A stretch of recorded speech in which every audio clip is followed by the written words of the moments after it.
Ce pourrait être une banale visite du Parlement européen. Mais ces lycéens ne sont pas là pour prendre des photos.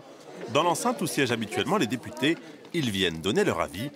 Et sur l'Europe, ils en ont des choses à dire. Pour moi, renforcer la collaboration entre les pays, c'est très très important. Comme dit, il y a encore certains pays qui n'acceptent pas d'accueillir les migrants. On devrait vraiment accueillir les réfugiés qui sont en danger, que ce soit à cause de la guerre ou d'un danger climatique. Moi, je pense que la priorité, c'est l'égalité entre les hommes et les femmes, parce qu'il y a une différence de salaire entre les hommes et les femmes de 20%, par exemple. Pour moi, c'est une discrimination. Des débats qui ont suivi 6 questions aux réponses à choix multiples concernant l'immigration ou encore la jeunesse.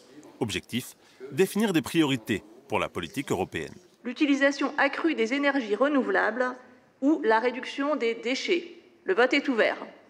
Le tout en utilisant les outils du Parlement. Alors bien sûr, pour arriver à un tel résultat, il a fallu une préparation en amont, comme dans ce lycée d'Erstein, où l'Union européenne est au programme de terminale.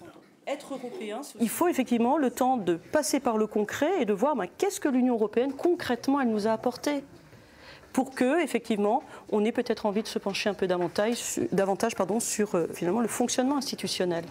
Un fonctionnement auquel les élèves ont aussi été sensibilisés par des spécialistes, notamment concernant le mode de vote, une couleur étant associée à une réponse. Et après avoir vécu l'Europe de l'intérieur, le temps de 2 heures de débat, ces jeunes devraient aller aux urnes aux prochaines élections européennes.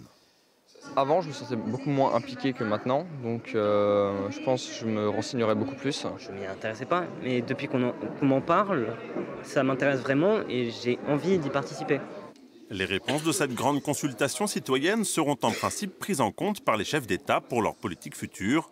Et si vous aussi vous souhaitez donner votre avis, vous avez jusqu'au 31 octobre sur le site de la Commission européenne.